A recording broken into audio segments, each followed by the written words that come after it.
আজি আমি আৰম্ভ কৰিম ক্লাছ 9 মেথছৰ ৰিভিজন 1-ৰ 10-ৰ 8টো আমাৰ বাকীকেইটা কৰোৱা হৈছে। ইয়াত আমাৰ এই 4, 5, 6 এইবোৰ আমাৰ এটা নিয়মেই আছিল হৰ পৰিমেয়। মই বাকীকেইটা কৰাই দিছোঁ বাৰু। এতিয়া যিটো আমি 7 নম্বৰ কৰিব গৈ আছোঁ এইটো আমাৰ ইম্পৰ্টেণ্ট হয়, এইটো আমাৰ 3 মাৰ্কছত আহি থাকে, গতিকে এইটো আমি হৰ পৰিমেয় কৰিম। ধৰা ইয়াত আমাৰ এইটো ধৰা আমাক ছিংগল দিছিল যে এইটো আমি যেনেকৈ হৰ পৰিমেয় কৰিছোঁ, ইয়াত এনেকুৱা ভাগে ইয়াত আমাক 3টা একেলগে দিছে, মানে আমি এইটো ভাগৰো হৰ পৰিমেয় কৰিম, এইটো ভাগৰো আমি হৰ পৰিমেয় কৰিব লাগিব, আৰু এইটো ভাগৰো আমি হৰ পৰিমেয় কৰিব লাগিব। হৰ পৰিমেয় মই আগৰ ভিডিঅ'ত এইকেইটা কৰাই দিছোঁ বাৰু, তো সেইটোৰ নিচিনা এইকেইটা ছেইম হ'ব। ধৰা এইকেইটা এটা এটা কৰি দিছিল, ইয়াত ধৰা একেলগে 3টা আমাক কৰিব দিছে। তো একো নাই, এইকেইটা আমি যেনেকৈ কৰিছোঁ এইটো আমি তেনেকৈয়ে কৰি যাম। ইয়াত আমাৰ এই 4, 5, 6 এইকেইটা ছেইম নিয়মত আছিল আমাৰ হৰ পৰিমেয়, গতিকে আমাৰ এই 7টো আমাৰ ছেইম নিয়মেই হ'ব। এই গোটেইকেইটা আমি কি কৰিব লাগিব? হৰ পৰিমেয় কৰিব লাগিব। এইটো হৈছে আমাৰ ৰিভিজন 1-ৰ 10-ৰ 7টো। এইবোৰ আমি হৰ পৰিমেয় কৰিব লাগিব, আৰু আমি হৰ পৰিমেয় আগৰ ভিডিঅ'ত আমি কৰিছোঁ। মই এই ভিডিঅ'ৰ ডেছক্ৰিপশ্যনত বাৰু আগৰ ভিডিঅ'ৰ লিংকটো মই দি দিম বাৰু। চ' এইটো আমি কেনেকৈ কৰিম, মানে এইটোত আমি 3বাৰ হৰ পৰিমেয় কৰিব লাগিব, এবাৰ ইয়াৰ কাৰণে, এবাৰ ইয়াৰ কাৰণে, আৰু এবাৰ ইয়াৰ কাৰণে। একেবাৰে ইজি আছিল নিয়মটো। তো আমি প্ৰথম ইয়াৰ কাম কৰিম, পিছত ইয়াৰ কাম, পিছত ইয়াৰ কাম। চ' কেনেকৈ কৰিম আমি? প্ৰথম আমি এইটো কৰোঁ, 1/1 + √/2। কেনেকৈ কৰি যাম? হৰ পৰিমেয় কৰাৰ নিয়মটো কি আছিল? এটা পূৰণ চিন দি এটা ভগ্নাংশৰ চিন লাগিব। হৰ মানে তলৰখিনি হৰ বুলি কয়, এইটো লব, এইটো হৰ। তো হৰ পৰিমেয় কৰাৰ নিয়মটো আছিল এই তলৰ যিখিনি থাকিব মানে হৰখিনি, এইখিনি মাজৰ চিনটো সলাই আমি ওপৰ তলত বহাব লাগিব। যদি প্লাছ থাকে আমি মাইনাছ কৰি দিম, আৰু মাইনাছ থাকিলে আমি প্লাছ কৰিব লাগিব। যেনেকৈ এইটো আমি কেনেকৈ পাতিম? 1 + √2 আছে, গতিকে আমি পাতিব লাগিব 1 - √2। 1 - √2, তলতো ছেইম 1 - √2, এইটো হৈ গ'ল। ঠিক একেদৰে আমি এইটো কৰিম, মাজত প্লাছ আছে, আমি প্লাছ চিন দিম। এতিয়া আকৌ আমি এইটো পাতি লওঁ ইয়াৰ পৰা, 1/√2 + √/3। তো ইয়াৰ কাম আমি একেলগে কৰি যাওঁ, ইয়াৰো আমি হৰ পৰিমেয় কৰিব লাগিব। কেনেকৈ? তো ইয়াৰো কৰি যাওঁ কেনেকৈ? মাজত এটা পূৰণ চিন দি এটা আমি ভগ্নাংশৰ চিন দিব লাগিব। হৰ মানে তলৰখিনি, এই তলৰখিনিকে মাজৰ চিনটো সলাই ওপৰ আৰু তলত বহাব লাগিব। যেনেকৈ √2 প্লাছটো আমি কৰি দিম -√3, আৰু তলতো ছেইম √2 - √/3, এইটো। একেদৰে এতিয়া আমি আমাৰ এইটোৰ হৈছে এই দুটা, এইটোৰ ভাগ হৈছে এই দুটা। এতিয়া আমি এইটোৰ ভাগ কৰিব লাগিব, মাজত প্লাছ আছে, আমি প্লাছ চিন দিব লাগিব। এতিয়া আমাৰ 3 নম্বৰ পাৰ্টটো কি আছে? 1/√3 + √4। ইয়াৰো আমি হৰ পৰিমেয় কৰিম, পূৰণ চিন দি এটা ভগ্নাংশৰ চিন। হৰ মানে তলৰখিনি, তলত যিখিনি আছে এইখিনিয়ে আমি মাজৰ চিনটো সলাই ওপৰ আৰু তলত বহাম। যেনেকৈ √3 - √4, তলতো ছেইম √3 - √4, এইটো। গম পাইছেনে?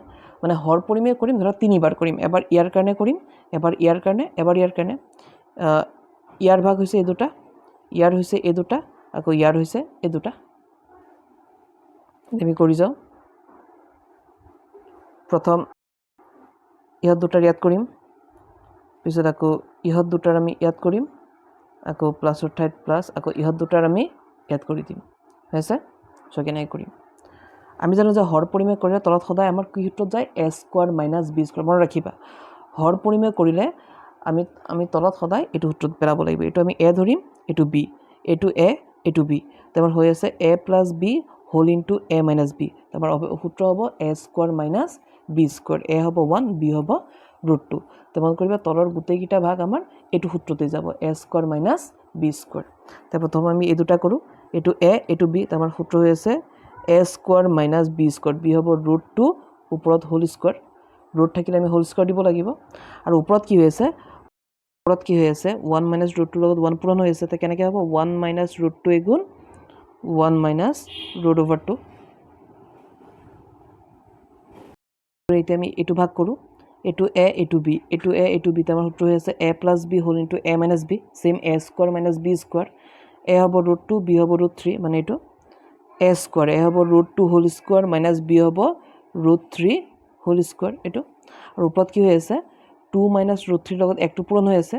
তে 2 - √3 এগুণ হ'ব √2 - √3, মানে এইটো। আৰু √2 - √3 এগুণ ৰুট 2 মাইনাছ ৰুট 3 হৈ গ'ল এইটো ভাগ আমাৰ এই 3 নম্বৰ পাৰ্টটো কৰোঁ সেম এইটো এ ধৰিম এইটো বি আকৌ এইটো এ এইটো বি তো আমাৰ সূত্ৰ same A plus B A minus B তো আমাৰ হ'ব এ স্কোৱাৰ মাইনাছ বি স্কোৱাৰ এ হ'ব ৰুট 3 বি হ'ব ৰুট 4 তো আমি সূত্ৰত পেলাওঁ এ স্কোৱাৰ মাইনাছ বি স্কোৱাৰ এ হ'ব ৰুট 3 স্কোৱাৰ দিলে হোল স্কোৱাৰ দিব লাগিব এ স্কোৱাৰ মাইনাছ বি এইটো এ স্কোৱাৰ সূত্ৰ মতে এ স্কোৱাৰ মাইনাছ এইটো মাইনাছ বি স্কোৱাৰ বি হ'ব ৰুট 4 ওপৰত আমি দিব লাগিব হোল স্কোৱাৰ এইটো আৰু ওপৰত কি হৈ আছে ওপৰত ইহঁত দুটাৰ লগত এক পূৰণ হৈ আছে মানে ৰুট 3 মাইনাছ ৰুট 4 এগুণ same root 3 minus root over 4 এইখিনি এতিয়া আমি নেক্সট কৰোঁ ওপৰত আমাৰ সেম 1 মাইনাছ ৰুট 2 তলত কি হ'ব 1ক যদি স্কোৱাৰ কৰোঁ 1 এগুণ 1 মাইনাছ আৰু ৰুট 2 স্কোৱাৰ পেলাই আমি জানো যে ৰুট 2 স্কোৱাৰ পেলাই কিমান হ'ব ৰুট 4 হ'ব আৰু ৰুট 4ৰ বৰ্গমূল কিমান হ'ব 2 নাইবা আমি এনেকৈ বুজিব পাৰোঁ যে ৰুট 2 যদি স্কোৱাৰ পায় স্কোৱাৰ আৰু ৰুট নাইকিয়া হৈ যাব থাকিব 2 এনেকৈ কৰিলেও হ'ব প্লাছ এতিয়া এইখিনি কৰোঁ আকৌ ওপৰত সেম ৰাখিম ৰুট 2 মাইনাছ ৰুট 3 এইটো কিমান হ'ব মন কৰিবা ৰুট 2 যদি স্কোৱাৰ পায় হ'ব ৰুট 4 আকৌ ৰুট 4ৰ বৰ্গমূল কিমান হ'ব 2 হ'ব তো আমি সদায় শ্বৰ্টকাটত আমি এইটো বুজিব পাৰোঁ যে ৰুট 2 যদি স্কোৱাৰ পায় তে স্কোৱাৰ আৰু ৰুট কাটি থাকিব কিমান অনলি 2 মাইনাছ আকৌ ৰুট 3 যদি স্কোৱাৰ পায় কিমান হ'ব অনলি 3 মানে এটা নিয়মতেতো ৰুট 3 স্কোৱাৰ পালে হ'ব ৰুট 9 আকৌ ৰুট 9ৰ বৰ্গমূলটো 3 হ'ব গতিকে ৰুট 3 স্কোৱাৰ পালে আমি বুজিব পাৰোঁ যে অনলি কিমান হ'ব 3 আকৌ প্লাছৰ ঠাইত প্লাছ এইখিনি কৰোঁ ওপৰত সেম ৰাখোঁ ৰুট 3 মাইনাছ ৰুট 4 তো ওপৰখিনি আমি সেম ৰাখিলোঁ এতিয়া তলত কি হ'ব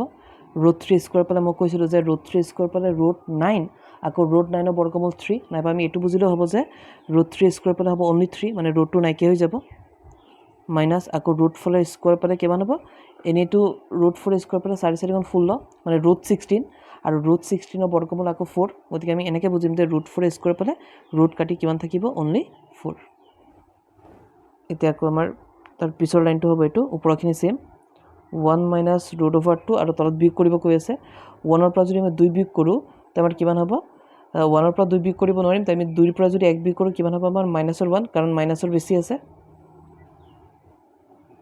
পিছত প্লাছৰ ঠাইত প্লাছ পিছৰখিনি কি হ'ব ওপৰত আকৌ আমি সেম ৰাখিম ৰুট 2 মাইনাছ ৰুট 3 একো কৰিব নোৱাৰিম তলত আকৌ বিয়োগ হৈ আছে 2ৰ পৰা 3 বিয়োগ কৰিব নোৱাৰিম কিন্তু 3ৰ পৰা যদি মই 2 বিয়োগ কৰোঁ 1 থাকিব কিন্তু যিহেতু বিয়োগৰ বেছি আছে গতিকে বিয়োগৰ 1 প্লাছ এইখিনি যদি কৰোঁ কেনেকৈ ওপৰখিনি আকৌ সেম থাকিব ৰুট 3 মাইনাছ ৰুট 4 তলত কি হ'ব 3ৰ পৰা 4 নাযায় কিন্তু 4ৰ পৰা 3 গ'লে কিমান হ'ব মাইনাছৰ 1 কাৰণ মাইনাছৰ বেছি আছে বা ডাঙৰটোৰ আগত মাইনাছ চিন আছে গতিকে মাইনাছৰ 1 এইটো এতিয়া ইয়াৰ পিছৰ লাইন কি হ'ব মন কৰিবা তলত যদি মাইনাছ চিন থাকে এই মাইনাছ চিনটো মই আঁতৰাব লাগিব কেনেকৈ ইয়াক এই দুবাৰ আমি এই দুটা চিনৰ লগত আমি পূৰণ কৰি দিব লাগিব ইয়াৰ আগত প্লাছ চিন আছে ইয়াৰ আগত মাইনাছ চিন তে মাইনাছ চিনটো যদি আমি ইহঁত দুটাৰ লগত পূৰণ কৰি দিওঁ তে মাইনাছটো হৈ যাব আমাৰ প্লাছ তে চোৱা ইয়াৰ আগত একো নাই মানে প্লাছ আছে মাইনাছে প্লাছে মাইনাছ ওপৰত যিটো আছে সেইটোৱে পাতিম 1 আকৌ মাইনাছে প্লাছ কি আছে ৰুট 2 তাৰ তলত এইটো মাইনাছ 1টো প্লাছ 1 হৈ যাব তো আমি তলত 1 নিদিলেও হ'ব ঠিক একেদৰে আকৌ এইটো প্লাছ আৰু এইটো প্লাছ আমি কৰিলেই হ'ল আৰু মাইনাছে প্লাছে মাইনাছ বা মাইনাছে প্লাছে ধৰিলেই হ'ল আৰু ৰুট 2ৰ ঠাইত ৰুট 2 আকৌ মাইনাছে প্লাছ ৰুট 3ৰ ঠাইত আমি বহাম ৰুট 3 গম পাই আছে মাইনাছে প্লাছে মাইনাছ ৰুট 2ৰ ঠাইত ৰুট 2 আকৌ মাইনাছে প্লাছ ৰুট 3ৰ ঠাইত ৰুট 3 তেতিয়া মাইনাছ 1টো প্লাছ 1 হৈ যাব তো আমি এইখিনি কৰোঁ সেম মাইনাছে প্লাছে মাইনাছ ৰুট 3ৰ ঠাইত হ'ব ৰুট 3 আকৌ মাইনাছে প্লাছ ৰুট 4 মাইনাছ 1টো হ'ব প্লাছ 1 আৰু প্লাছ আমি তলত 1 নিদিলেও কোনো কথা নাই মানে একেই কথা এইটো ইয়াতো প্লাছ আছে এইটো প্লাছে আৰু সেইকাৰণে আমি এইটোক ধৰিছোঁ আৰু যে মাইনাছে প্লাছে মাইনাছ ৰুট 3ৰ ঠাইত ৰুট 3 আকৌ মাইনাছে প্লাছ ৰুট 4ৰ ঠাইত ৰুট 4 এই মাইনাছ 1টো এতিয়া প্লাছ 1 হৈ যাব আৰু আমি জানো যে তলত 1 নিদিলেও কোনো কথা নাই কাৰণ তলততো 1 এটা থাকেই না এতিয়া চোৱা আমি এই শাৰীত চাম যে একে কোন আছে আমি জানো যে এটা শাৰীৰ এটা যোগৰ আৰু এটা বিয়োগৰ আমি কাটাকুটি কৰিব পাৰোঁ যদি একেই হয় যদি আমি চাওঁ এই শাৰীত কি হৈ আছে চোৱা এটা ৰুট 2 প্লাছত এটা ৰুট 2 মাইনাছত আমি কাটাকুটি কৰিব পাৰিম এইটো আকৌ এটা ৰুট 3 প্লাছত এটা ৰুট 3 মাইনাছত আমি কাটি দিব পাৰিম এইটো তো আমাৰ থাকিল কি আমি এই লাইনটোৰ পৰা আমি প্লাছ মাইনাছ কাটি আমাৰ থাকিল কি মন কৰিবা এটা শাৰীত যদি এটা যোগৰ এটা বিয়োগৰ হয় আৰু যদি একে একে হয় তেতিয়া আমি কাটাকুটি কৰিব পাৰিম বা আমি কাটি দিব পাৰিম তো ইয়াৰ পৰা থাকিল আমাৰ -1 আৰু ইয়াৰ পৰা থাকিল আমাৰ প্লাছৰ √4 এইটো তো এইখিনি কিমান হ'ব -1 প্লাছ √4 আৰু আমি জানো যে √4 কি বুজায় বৰ্গমূল লোৱা বুজায় মানে ইয়াৰ বৰ্গমূল ল'ব লাগিব তো 4 বৰ্গমূল কিমান হ'ব 4 বৰ্গমূল হ'ব 2 × 4 এই মিলি থকা দুটাৰ পৰা এটা এইটো বৰ্গমূলৰ নিয়ম যে √4 থাকিলে আমি কি ল'ব লাগিব বৰ্গমূল তো 4 বৰ্গমূল কিমান হ'ব 2 এটা আমি কৰি দিওঁ